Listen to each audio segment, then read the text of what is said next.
பேர் சபாபதி முத்துக்குமார். நான் இருக்கிற இடம் வந்து பார்த்தீங்கன்னா ரொம்ப ஸ்லம்மில் இருந்தேன். எனக்கு ரொம்ப கஷ்டமாக வந்துட்டு காலையில் எழுந்து நான் போகிறதுக்குள்ளேயே வந்து பார்த்தீங்கன்னா தண்ணிக்கு வந்து கியூவில் நிற்கணும்.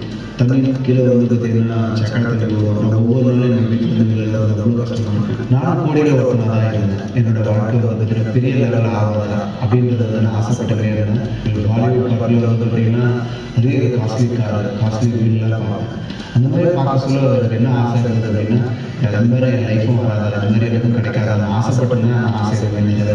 ஏன் அப்படின்னா என்னோட ஃபேமிலி பேக்ரவுண்ட் பார்த்தீங்கன்னா எங்கள் அப்பா வந்து பார்த்தீங்கன்னா வாட்ச்மேன் வேலை பண்ணியிருந்தாரு, அம்மா வந்து பார்த்தீங்கன்னா ஹாஸ்பிட்டலாக இருந்தாங்க, வீட்டு வேலை செஞ்சுருந்தாங்க.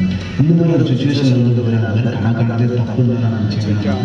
அந்த மாதிரி இதில் நான் 10th ஃபெயில் ஆகிட்டேன். எனக்கும் வந்து ஃபேமிலியை ரன் பண்ணுறதுக்கு வந்து என் மூலியமாக இன்கம் வேணும்னு ஆசைப்பட்டேன். சரி நான் வேலைக்கு போகணுன்றதுக்காக நான் அந்த ஆடிட்டர் ஆஃபீஸில் ஆஃபீஸ் பாயாக ஜாயின் பண்ணேன்.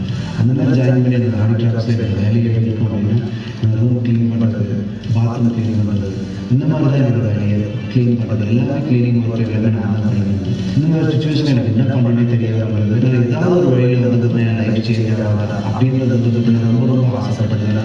அந்த மாதிரி ஒரு டைமில் வந்து ஆசைகள் வந்து எதுவுமே நிறைவேறாமல் இப்படியே நம்ம லைஃப் முடிஞ்சிடணும் அப்படின்னு நினச்சி நான் ரொம்ப ரொம்ப வருத்தப்பட்டேன். எங்கள் ஹஸ்பண்ட் சொன்ன மாதிரி 150 ஸ்கொயர் ஃபீட்டில் நாங்கள் 5 பேருமே ரொம்ப கஷ்டப்பட்டு எங்கள் பையனுக்கு வந்து பால் கூட காசு இருக்காது. அந்த சமயத்தில் எங்கள் அத்தை வீட்டை விலைக்கு போக ஆரம்பித்தாங்க.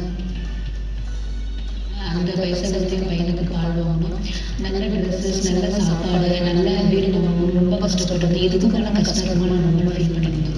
எனக்கு எப்படி இந்த எதிர்லைஃப் ஆப்பர்ச்சுனிட்டி கிடைச்சது எனக்கு சத்தியமாக எனக்கு தெரியல. ப்ரோக்ராம் போய் பார்த்தேன். அந்த ப்ரோக்ராம் போய் பார்க்க சொல்லலை, பாட்டில் வந்து பார்த்தீங்கன்னா ட்ரை பண்ணி அவங்க எப்படி சக்ஸஸ்ஃபுல்லாக இருக்கிறாங்க. அதில் லாஸ்ட் ஒரு நாள் வந்து பார்த்தீங்கன்னா ரவிசுந்தரன் ஒருத்தர் பேசுகிறேன். ஒரு மனுஷன் ட்ரை பண்ணால் வாழ்க்கையில் வந்து சக்ஸஸ்ஃபுல் கண்டிப்பாக ஆக முடியுன்றதை வந்து பார்த்தீங்கன்னா அவங்க பார்த்து நான் வந்து பார்த்தீங்கன்னா நம்ப ஆரம்பிச்சேன். நான் என்ன நினச்சேன் அப்படின்னா ஒரு நாள் எதிர் லைஃப்பில் ஜாயின் பண்ணி என்னாலே பெரிய ஆக முடியும் நான் வந்து பார்த்தீங்கன்னா பிலீவ் பண்ணேன். அதனால தான் எதிர் லைஃப்பில் ஜாயின் பண்ணேன். எதிர்லைஃப் வந்து தலைநிமிர்ந்து நடக்கிறதுக்கு எனக்கு ஆப்பர்ச்சுனிட்டி கற்றுக்கிறதுக்கு இந்த சொசைட்டியில் வந்து மதிப்பும் மரியாதை எனக்கு கிடைச்சிருக்கு. எனக்கு இங்கிலீஷ் வந்து பார்த்தீங்கன்னா எழுதவும் தெரியாது, படிக்கவும் தெரியாது. ஆனால் என்னாலே இந்த எதிர்லைஃப் ஆப்பர்ச்சுனிட்டி மூலியமாக சக்ஸஸ்ஃபுல்லாக நான் ஆகியிருக்கேன். இந்த எதிர்லைஃப் ஆப்பர்ச்சுனிட்டி நான் கற்றுக்கிறது எனக்கு வீடு, காரு, வெக்கேஷன் இது மாதிரிலாம் எனக்கு ஆப்பர்ச்சுனிட்டி மூலியமாக என் லைஃப் எனக்கு செட்டில் ஆகிருக்கு. எனக்கு ரொம்ப பெருமையாக இருக்குது நாங்கள் இந்த மாதிரி அச்சீவ் பண்ணதுக்கு. இதுக்கு மேலே ரொம்ப சந்தோஷமாக இருக்குது. நாங்கள் யார்கிட்டையும் வேலை செய்ய வேண்டிய அவசியம் இல்லை.